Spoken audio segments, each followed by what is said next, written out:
Aduh tangan gua.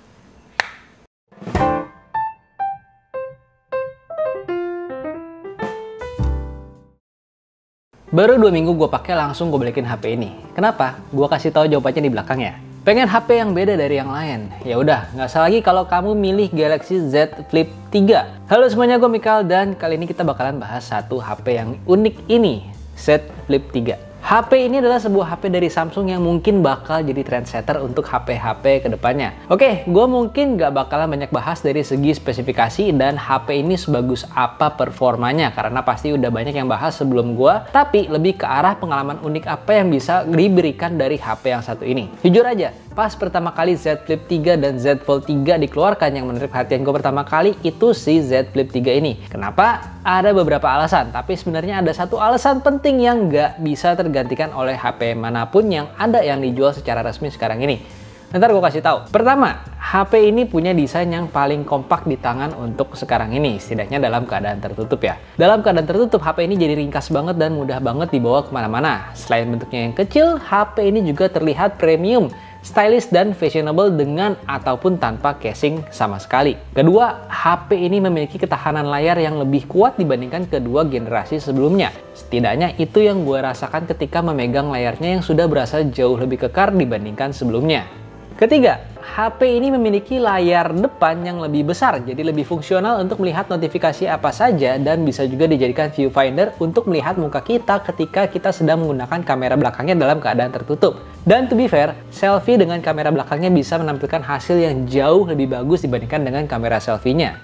Keempat, desainnya yang sekarang lebih mengotak dibandingkan generasi sebelumnya.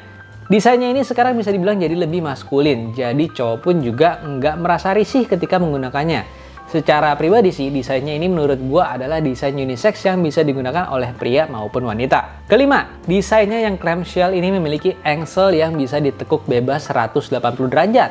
Jadi kalau kamu kebetulan nggak ada stand HP, kamu bisa pakai HP ini untuk nonton dengan posisi lebih nyaman, atau kalau kamu pengen, ini juga bisa dijadikan sebagai kaca bedak paling mahal yang ada sekarang ini. Keenam, area pengambilan gambar yang lebih luas. Karena rasio layarnya berbeda sendiri, yaitu 9:22, kamu bakal melihat area yang lebih luas ketika mengambil gambar atau saat menonton video sekalipun. Terima kasih buat kalian yang sudah menonton sampai sini. Jangan lupa untuk subscribe ke channel ini, klik like kalau kamu suka video ini, dislike aja kalau nggak suka, dan share kalau kamu rasa bermanfaat. Dalam penggunaan gue sehari-hari yang kebanyakan untuk sosmed, nonton dan mengirim pesan, HP ini juga nyaman digunakan karena gue juga bisa melihat notifikasi dahulu dari luar tanpa harus membuka HP ini terlebih dahulu. Z Flip 3 juga dilengkapi dengan dual speaker di bagian atas dan bawah, jadi kalau kita lagi nonton dengan HP ini suaranya terdengar cukup seimbang di kanan dan kiri ketika digunakan secara horizontal. HP ini juga sekarang sudah memiliki sertifikasi IPX8 yang berarti HP ini tahan air. Jadi makin aman kalau seandainya HP ini kecebur ke air atau ketumpahan air. Untuk hasil jepretan kameranya juga buat gue sudah cukup memuaskan. Mungkin bukan yang terbaik di harganya, tapi sudah mampu menghasilkan hasil foto sekelas flagship dengan ciri khasnya Samsung. Mekanisme flipnya ini juga nostalgia banget ya, karena sebelumnya gue juga pernah menggunakan HP dengan desain clamshell seperti ini. Dan memiliki HP dengan layar lipat seperti ini memiliki keunggulan dan keunikannya tersendiri. Layar di bagian depannya ini juga memiliki fungsinya tersendiri, yaitu untuk menentukan posisi tangan kita ketika kita mengambil HP ini dari kantong atau tas. Misalnya ya, jadi kita tahu posisi pasnya sebelum membuka HP ini tuh seperti apa di tangan kita.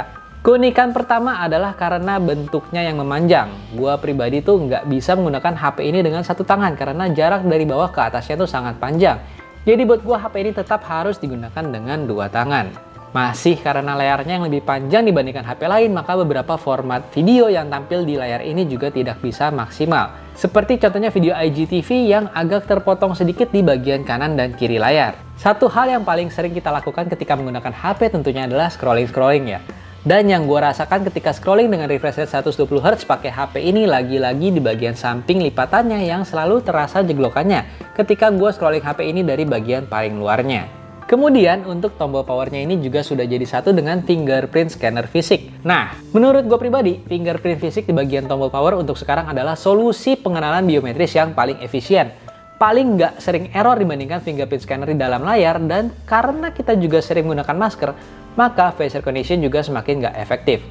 Namun begitu, berdasarkan penggunaan gue sehari-hari dengan ukuran tangan gue merasakan kalau fingerprint scannernya ini agak susah dijangkau karena posisinya yang terlalu jauh di atas. Begitu juga dengan tombol volumenya yang terletak di bagian atas tombol power.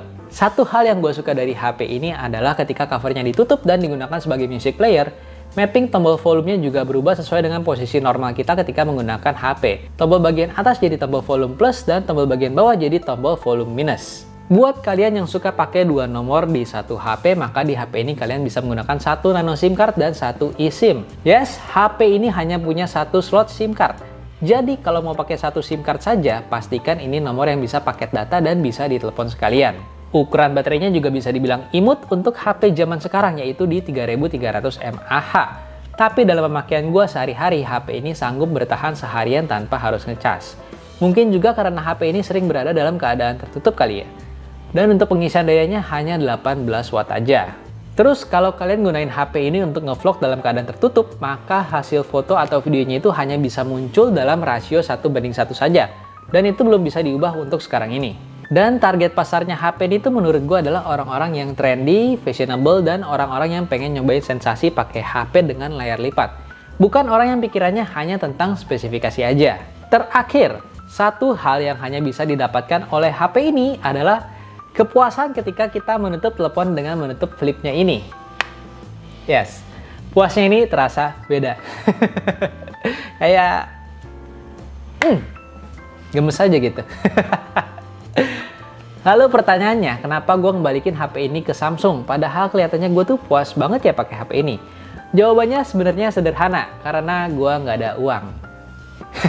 Nggak sih. Karena HP ini adalah HP pinjaman dari Samsung. Terima kasih Samsung sudah meminjamkan HP ini, jadi gue bisa merasakan menggunakan HP yang unik ini. Gue rasa sekian dulu untuk video gue kali ini. Gue Mikal dari Gadget Apa undur diri. Stay safe, stay healthy, dan sampai berjumpa di video berikutnya. Dah.